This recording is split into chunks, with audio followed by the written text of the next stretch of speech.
time to free you from the four walls of today for a half hour of high adventure.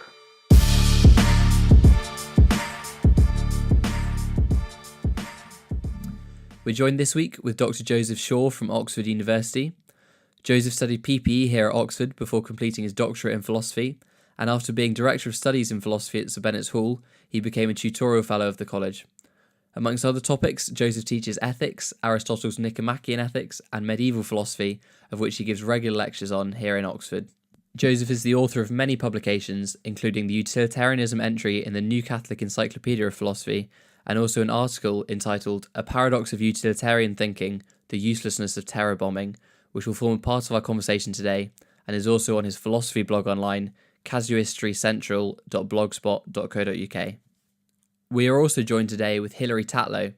Hilary is a French and Spanish teacher at a local school in Gloucestershire, teaching students from reception to year 13.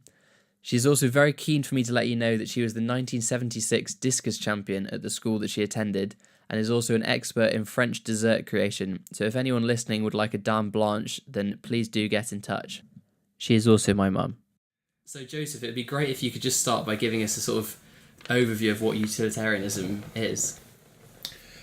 Utilitarianism is a moral theory, so it's a theory which is intended to guide our actions.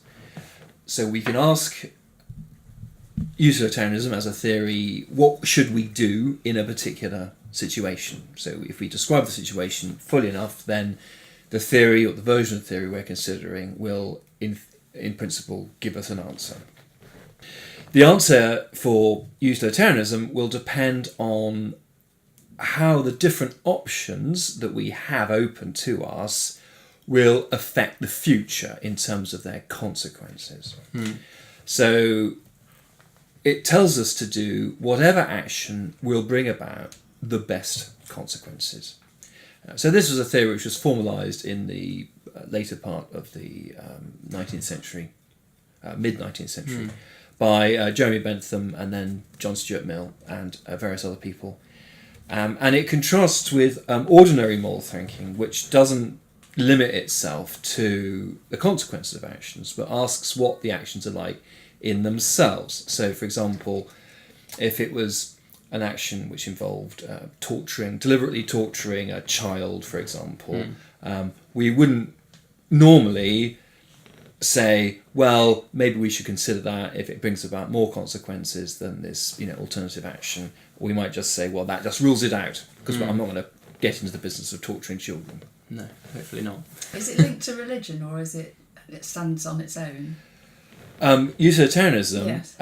Well, the principal promoters of it, Bentham and Mill, were both atheists. Okay. And that was unusual in their day. Right. So I think there's an element to the way people think about it sometimes, that they think of it as a kind of atheistic, as opposed to a religious theory. But actually, you can be a theist and a utilitarian, and you can be a non-theist and a non-utilitarian. No, I just wondered whether it was linked to a specific religion or whether it was a standalone concept on its own. No, yeah. So what are the differences between utilitarianism and consequentialism? Because it seems like they seem more or less the same thing. Well, they are really, for practical purposes, the same thing. Consequentialism was a term which was popularised much more recently, and the idea is that it describes any theory which focuses only on the consequences. Utilitarianism, as it's classically set out, focuses on the consequences for human welfare. So you might say utilitarianism is a version of consequentialism. So consequentialism could be a moral theory which thinks that the only thing which is important in the world is the production of marmalade. And if your action produces more marmalade than this other action, then that's the action to go for. And that would, of course, be pretty silly, but you can put anything into that. Whereas it's the utilitarianism, what they talk about utility, it's human welfare. And it wouldn't be the welfare of the planet; it would just be human welfare. Well, that's how they first. That's how they first. And indeed, are there varieties which sort of involve animals? Yeah. So exactly. So that's one reason why you might want to make that distinction. When they first started, Bentham and Mill were hedonists. So their concern, in fact, was even more specific than welfare. It was pleasure and the avoidance of pain. But that's because they had a theory that everything that you consider good, everything you consider worth pursuing, comes down in the end to pleasure. Either it contributes to pleasure or it is pleasurable. And would you consider yourself a utilitarian? No. In any sense? No, not at all. No. I think it's too simple. Too simplistic. It's too narrow because it leaves out too many things which are too important to the way that we interact with each other and live. So, for example, the fact that a particular individual is my child or my mother or my spouse or a person to whom I've made a promise or the person for whom I work or any other relationship like that, according to consequentialism, you shouldn't take that into account for its own sake. It might make an effect on the consequences, but if there two people are drowning, and one's my child, the fact that normal people would normally say, well, you've got an obligation to your child which is greater, it's more urgent than your obligation to other people. So you might go jump in and rescue them, even if you thought that it was very, very risky for you. You might jump in and rescue them, even if you thought that the other person was easier to rescue, and all sorts of things like that. You have an extra reason to rescue that person. And there's the example, isn't there, of the burning building, which contains within it the very expensive painting. Some people think you should go in and rescue the painting and not your children because you could sell it and do all sorts of good with the money. Oh, I see. Yes, that's right. Yeah. So, and that's just one example of the extra complications in normal moral life. Are the people who are pure utilitarians currently who believe in it? Do people that Currently, exist? at the moment. Oh yes, very much yes. so. Okay. Very much so. And are they philosophers or? Oh yeah. Yes. Yeah. Yes, that's right. I mean, it has been a very successful moral theory. In fact, it dominated philosophical ethics in a massive way for a century or more after it was first set out. And even today, it's a hugely dominant, hugely important, influential theory, to such an extent that when you talk about things like the relationships with you have with other people that are immorally important, you feel you have to kind of justify this in consequentialist terms. So you say, well, yeah, I want to jump in and save my child, or go into the burning building and save my child, not the painting, because. Or maybe I can think of reasons in terms of consequences which would justify that. So, well, maybe because it's my child, I kind of, I got a special opportunity to increase human welfare because I know the child very well. For example, well, that's a very weak reason. That's not how we actually. Pleasure's going to be greater from saving the child than the painting. Yeah, so yours is, but I know you only count for one. Yes. That's what Bentham said. Right. Everyone counts for one. No one for more than one. So your pleasure is, there's you, and then there's the other, however many billion people on the planet, and they are just as important as you. Yes. And the other aspect of the contrast is, as I mentioned before, the torturing of the child. So there are actions which are morally ruled out in the way that people normally think about ethics. Either ruled out completely, you never do them, or ruled out until we get to a certain point of moral urgency, or to avoid a really big disaster. And presumably, the further you sort of look into the future, the more difficult it is to predict these consequences. Yes, that's true. Putting everything on the consequences mean that you're constantly trying to think about the future, but there are a couple of ways that the consequentialists can reply to that problem. One is to say, well, you just have to do your best. And actually, everyone has to do their best, because all moral theories take consequences into account to some extent. Well, they all take it into account, but they may take other things into account as well. So, and it's true, you build a railway from London to Oxford, and is it going to be still important in 50 years' time? I mean, people do ask those questions, Yeah, and it's difficult, but you've got to ask it. You know, you've got to try and imagine how it's going to. At some point, you just have to make a decision and draw the yeah, line. exactly. The other response that they make is to say that in ordinary, you know, from day to day living, you make a lot of use of rules of thumb.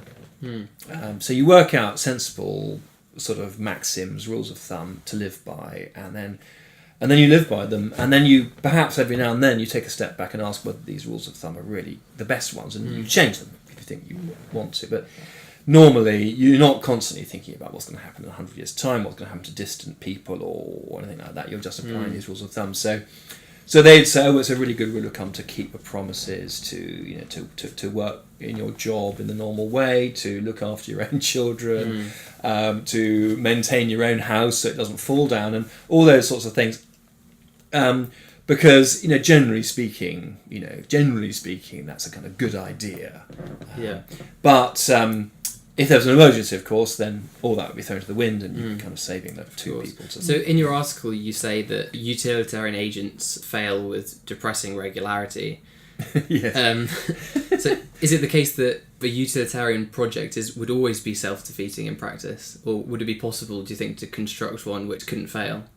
I think that some criticism of utilitarianism say that it's a mistake to try and predict the future and stuff. I don't personally go for that, because I think you do have to, especially if you're in government.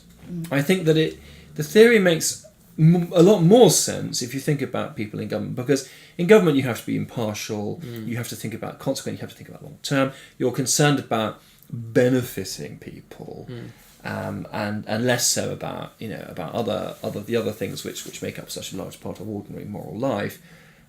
However,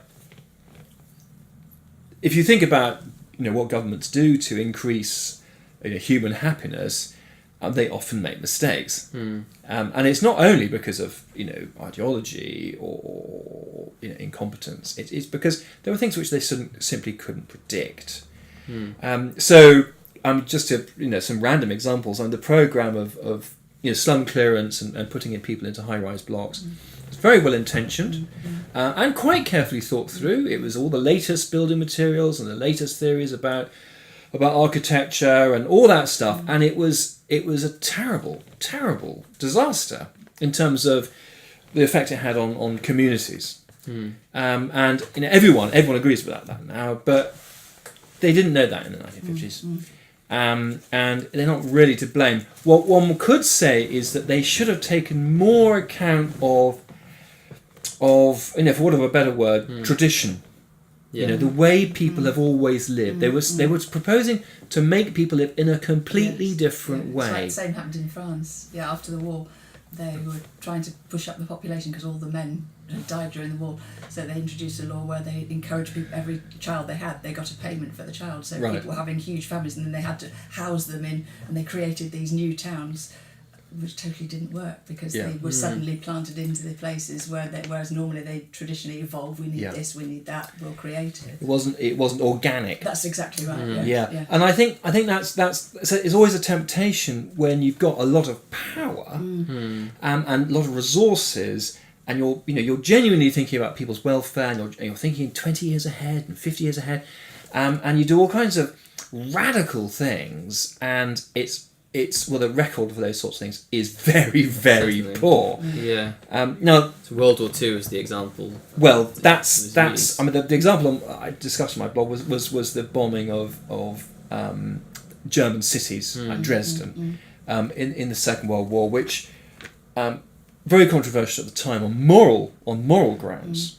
There was quite significant opposition within, as I understand it, within the bomber command.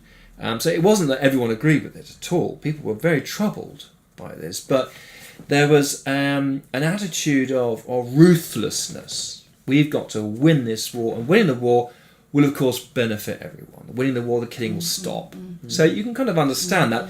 So they pursued this policy which was ruthless and brutal and actually it wasn't effective at all. No. It diverted resources away from other aspects of the war. So they effort. considered the short-term consequences perhaps, and not the more long-term. Well, I don't think that was the problem. I think they just got the consequences wrong. They thought that by bombing centres of population, they would make enemy morale collapse. And actually, one of the very striking things, I'm saying all this, I'm not a historian, but this is what I've read. This is the latest historical theory, so I'm just kind of channeling a couple of things which I've read about that. I can't really defend this. This is other people have defended it, and that's assuming they're true. They're right. Certainly, it's true that one of the very striking things about the latter part of the Second World War is how the civilian population, and indeed the soldiers in Germany, their morale did not collapse. And you've got this very, very disciplined last-ditch defences and extraordinary disciplined final surrender. I mean, it didn't turn into a rout at any point, which is extraordinary at all sorts of levels. And there are various explanations for that, but the idea that you could get the German population, a sophisticated population, educated, modern, technologized, you can get them to kind of give up in despair because you've wiped out a city or something. It turned out to be totally false. And one reason, of course, they should have realised it wasn't going to be so easy is because the Germans had tried it to us earlier on with the Blitz. The Blitz did not make the people in London despair and want to give up and want to surrender. On the contrary, it had the opposite effect. So they should have realised that. However, one has to accept that the good faith in which it was done. But this it illustrates again this thing of the ruthless, radical, utilitarianism who's going to say, oh, to hell with all these silly little moral constraints which are stopping me being as effective as I would like to be. But they still have to adopt their own rule of thumb to begin with, don't they? There's not some sort of predefined way of carrying out a utilitarian project. You have to have a seed yourself. Well, in this case, I mean, something as big a project as this, what you'd expect to be seeing is what I think you do see is that they're taking a step back. So, we have this rule of thumb, which is maybe, don't deliberately incur civilian casualties. And that's a kind of rule of law, of war. And say, well, let's consider whether that's really the most effective thing.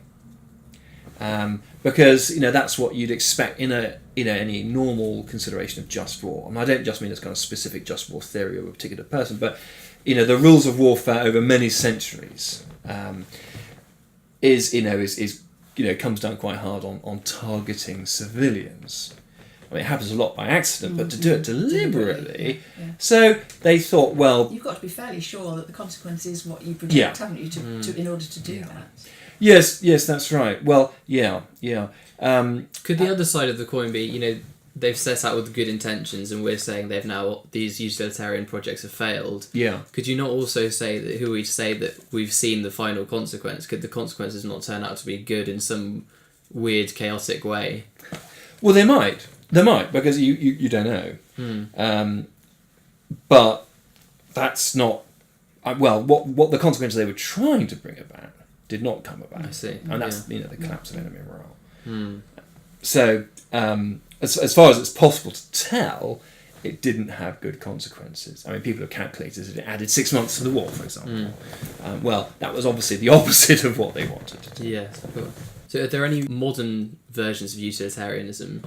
Well, in the most recent versions of the theory, there's a great emphasis on using these rules of thumb.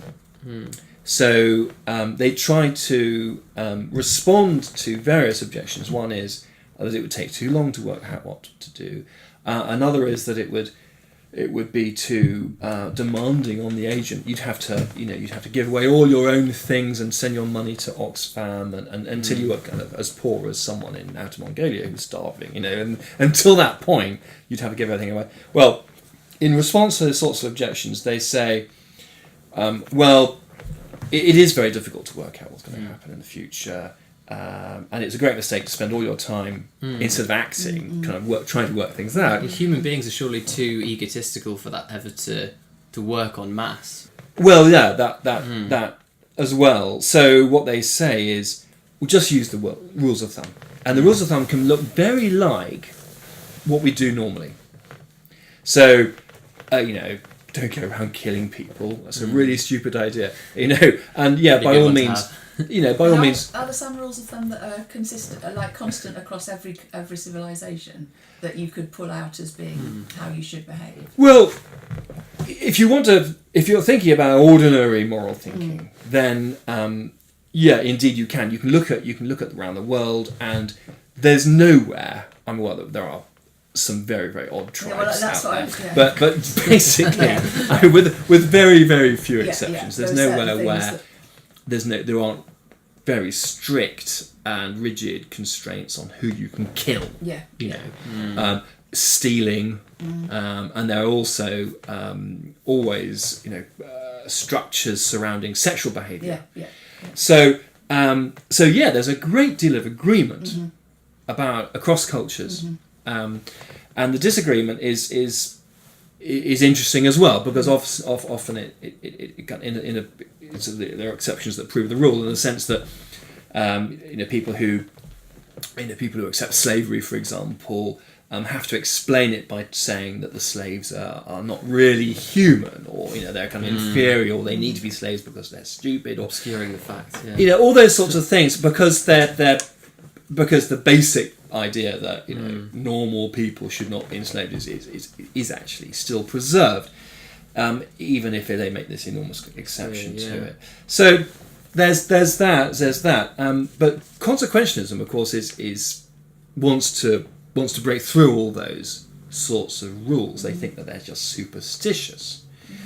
But then they would turn around and say, well, perhaps maybe these rules aren't so stupid after all. They've been put in for a reason. Yeah, so maybe we should keep them. But then also keep in mind that if we ever had an emergency situation where breaking the rule might do a lot of good, then we can break the rule. And also, we can take a step back and consider whether these are indeed the right rules, or whether we should tweak them or change them completely. So how do you know when a utilitarian project has succeeded? What's the measure? I mean, in some cases it'll be fairly clear. I mean, if it's like famine relief, different methods of famine relief, then yeah, I mean, you can actually count the people who are alive at the end of the process. Other cases, of course, it's going to be much, much less clear. I mean, if you're trying to promote greater appreciation of a country's artistic heritage, how do you measure that? Well, I think that that's not a stupid thing to do, to promote art, promote appreciation of art. I think that it's, when you're doing it to benefit people, and you are thinking about consequences. So I think there's a difference between a good museum and a bad museum, because the good museum gets more visitors and it presents things in a more engaging way, and all those sorts of things, and we can all agree about that. And that is, if you like, consequentialist thinking. I mean, it's not incompatible with any other kind of moral thinking, because we're not breaking any kind of sacred rules, by lowering the entry fee or whatever it is we're doing.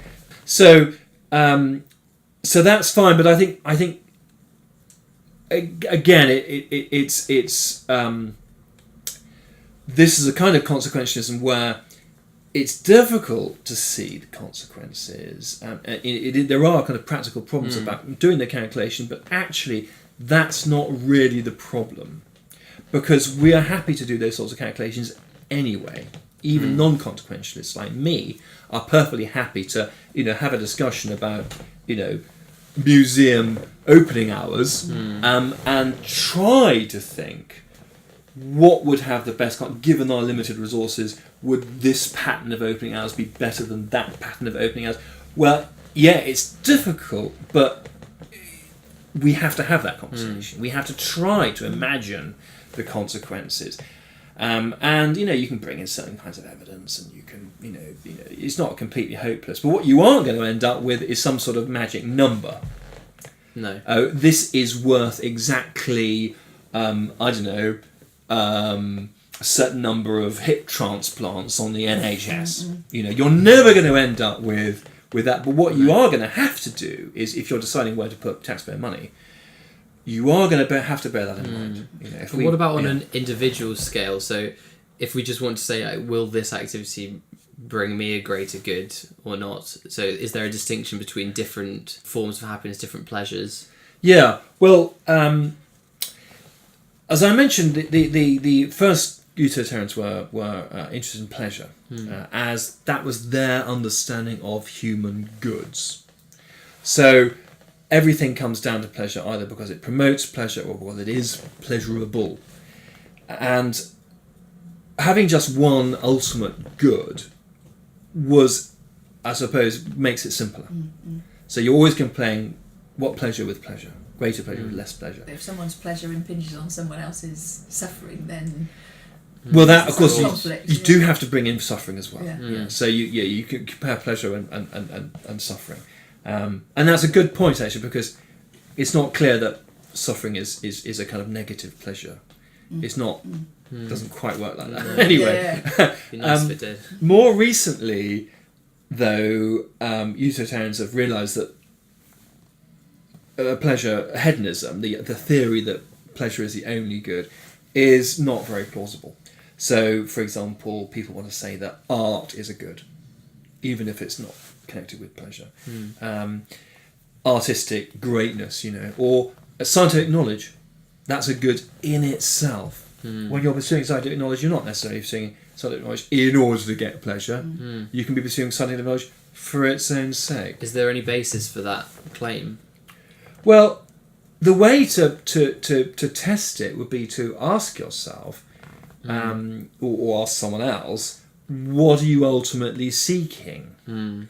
Of course, they might be deluded. You know, they might be giving you rationalizations or something. This is Bentham's famous proof, wasn't it? Where it was just sort of an opinion-based thing. You've played a game of chess and you know that that's going to bring you a greater pleasure than, you know, eating a bar of chocolate or something. Yeah. The trouble is, though, I mean, he's very inclined to say that anything is pleasure, when actually pleasure might not be the right word. I mean, supposing you play a game of chess and it gives you a kind of intellectual satisfaction. Is that pleasure? Well, I don't know. Is pleasure always related to the senses? Well, yeah, good question. Perhaps No, I don't know. I'm thinking a game of chess. I don't know. That kind of pleasure, would you? Yeah. I suppose you'd feel. Yes, it's not like eating an ice cream. No. It'd be nice if it was. Pleasure, isn't Exactly. It's not even like eating lots of ice cream. No. And similarly, you know, if you said that, you know, you're doing something because you want to increase knowledge or you want to increase virtue, or you think that there's something very noble about a form of art or about a particular kind of relationship, such as, you know, a mother's love for her child or something. Well, and I think, you know, we need to promote this, and we can promote this in a certain way. And why are you doing it? Because I think there's a certain nobility about this. Well, you're not pursuing pleasure. I mean, it's kind of ridiculous to say that you're pursuing pleasure. And maybe the hedonist would insist, well, you just don't realise it or something. But I mean, that becomes a bit Further silly. down the line, yeah. So what people have done, people are sympathetic to the theory of utilitarianism. They just said, well, let's stop talking about pleasure, just talk about goods. So modern consequentialists tend to be value pluralists. So they'll give you a list of goods. Oh, I see. So they've written themselves. Yeah, exactly. Okay. And they're open-minded about it. They said, you know, happy for people to add, you know, So extra what sort of things. would they be? It would be, well, pleasure would be one of them. Okay. Knowledge, friendship, aesthetic experience. So Presumably art. these are ranks in some way. Not necessarily. No. No. What you have is you know, a lot of aesthetic experience might be worth you know, a smaller amount of knowledge, or you know, vice versa. So the idea though is that whatever you're doing, you're doing it ultimately for one or more of these things. So that's the ultimate explanation of your action. And that makes some amount of sense. I think most philosophers today would agree with that. That we're motivated to do things by the prospect of producing some kind of good or avoiding damage to a good. What do we mean by good? Well, something which is good, something which we value, something which we think is important. So what kind of things they are? Well, we can kind of group them together under certain headings, and we come up with a kind of limited number of headings. Does this necessarily have to be objective? Because presumably there are some people who find pleasure in awful things, and they wouldn't be allowed to contribute to this list.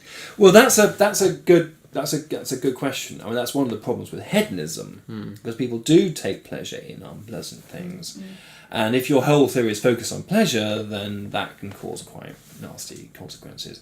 But even if you're a value pluralist, then if pleasure is one of the goods, which it usually is, then you still have that problem to some extent. So people who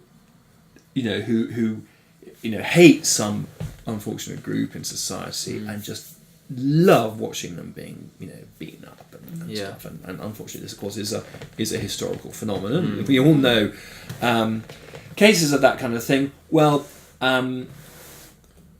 why shouldn't we promote that good if it was convenient?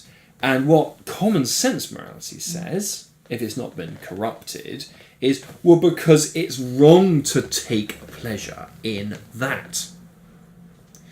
It's wrong to do it as well, but it's wrong to take pleasure in it. So that kind of pleasure is not a reason in favour of... In fact, it's a reason against it.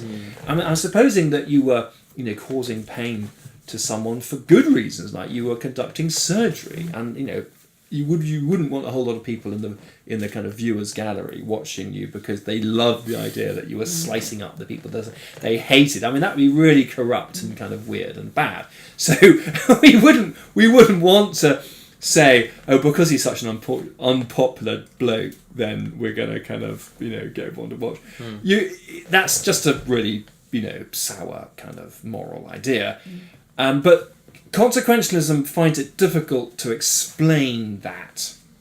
Right. It doesn't really fit in that kind of thinking. Doesn't fit into promoting the good. Because what we do in ordinary moral life, we don't simply promote the good. We do other things. We protect goods in a way that isn't quite the same. So, for example, our attitude to human life is not just we want more and more of it. It's that it needs to be honoured. Where it exists, it shouldn't be attacked. And again, with knowledge, we're not just concerned with increasing, the number of people who've learnt the telephone directory off by heart. In fact, we're not interested in that at all. What are we interested in is promoting it in a much more subtle way, but also protecting it against misunderstandings and various problems like that, which the whole thing's much more complicated. It seems to me like both utilitarianism and consequentialism are doomed for failure because they're both setting out to do very objective statistical things with subjects which are necessarily not of that nature. Well, yeah. I mean, again, I think you're well. What you just said suggests that there's a problem about promoting good consequences. And I want to resist that a little bit because I think that we do it and we have to do it. Yeah, and governments do it and we do it with our children. And you've got to decide what school to send your child. It's so difficult to know. How can you predict? You can't. So, well, you take a view. And there are sensible views you can take, and there are stupid views, and someone, supposing someone said, oh, I sent my child to this school because, I really dislike the tone of blue in the uniform, or... I went to school with a very blue uniform. Well... Can identify with that. So, I mean, that's if someone said, "Oh, and I ignored all the other considerations," I'd say, "Well, you twerp," you think about it sensibly. Okay, there's a range of reasonable views you can take, but there is such a thing as an unreasonable view. Why do we say there's an unreasonable view? Well, because we are trying to think about the consequences. We do think it's morally relevant, and we do think it's possible. And the word we normally use when we're not talking philosophically is simply prudence. So, what house you buy, what part of the country you live in, whether to accept this job or that job, whether to go for this training or that training. Very, very difficult. What does prudence mean to you? Well, it being sensible about the future. And it may be something specific, being prudent about money, for example, or it may be just in general about your life or about other people's interests. So, if you're a military commander, if you're in the government, you've got power over other people, then you've always got an obligation to be prudent because you're holding other people's interests in your hands. So, I think, much as I don't agree with consequentialism, I don't want to kind of react against it and say, in effect, there's no such thing as prudence. There is such a thing as prudence. We should think about it, and we should think about it really, really hard. And if there's a way of turning things into numbers, like, sometimes you read about... sort of effective altruism, qualia. Well, yeah, I'm thinking actually of things like people like when the government wants to decide whether to, the Crossrail project or HS2 or something, they get in management consultants. And the management consultants try to turn everything into numbers, and they do their best. And, well, you can criticise that, in all sorts of ways, but I don't think it's not a completely stupid idea. If it went into far, we can maybe turn aspects of it into numbers, and that might help us to think clearly about it. And that's fine, but let's not imagine that everything can be turned into numbers. No. So, I think, there is a right and a wrong answer to the HS2 debate. Does the government employ ethicists to make these judgments? No. The government does employ ethicists. The government has ethics committees. Right. And are they philosophers? Yeah, well, they include philosophers, certainly. Okay. So, the Ministry of Defence and the National Health Service, or aspects of the National Health Service, and they want to think about legal things, and they also want to think about ethical things. So yeah, but of course they're not necessarily consequentialist ethicists. No, of course not. But yeah, in every case you think about the consequence. You're thinking about other things as well. So when you're thinking about building a railway or changing tax policy or something, you try and think about all the consequences. It's very difficult, but there's other things as well, like there's justice. Now, justice is something which is basically a foreign concept to consequentialism, because for a consequentialist, it doesn't mean anything to say that you deserve something like the money you've earned, or the food you've grown yourself, or the right to use your own talents for what you've chosen. And we would normally say, well, perhaps the state has the right to tax you or even to conscript you in a war, but normally for most of your, you have the right because they're yours. And that doesn't mean anything to the consequentialist, except perhaps as a rule of thumb. Ultimately, they just see all the resources and all the needs, and they want to try to match the resources to the needs. So it's more of a collectivist. Well, yeah. I suppose, in fact, what I've just said makes it sound very like communism. Well, that's what it is. We'll decide how it's all sort of of course, in practice, they might think, communism actually kind of undermines people's incentive to work hard, so we're not going to behave like that. But the mindset is similar. And I think if you want to see, to come back to the kind of bombing sort of example, you want to see consequentialism in action, look at totalitarians, because they are not thinking about justice. They're not thinking about what people deserve. They're not thinking about rights. They're not thinking about relationships, the difference between someone being a friend, someone being a stranger. Those sort of things they're just focused on some massive project. And of course, it's those projects which very rarely turn out well. Partly because the totalitarians often have kind of weird ideologies, which kind of the projects themselves are very strange, and it wouldn't even be a good thing if they did succeed. But partly because marshalling all these resources and stuff, it's kind of crazy. It kind of drives you mad, trying to do that without any moral constraints. So these moral constraints, and I've said that, we do need to think about prudence, but we don't normally think about prudence without any moral constraint. So you think, well, should we bomb Dresden? Well, there's a constraint there. You're targeting, civilians. In fact, in this case, refugees were gathered in Dresden because it hadn't been bombed up until then. So you're deliberately targeting, the most vulnerable people. Well, there's a moral, normally in moral thinking, there's a moral constraint which says you mustn't do this, or at least only to, in very, very extreme situations. And what I think those sorts of cases show us is that these moral constraints, not only are they a different kind of consideration from the consequences, but actually they can save you a lot of hassle in terms of consequences as well.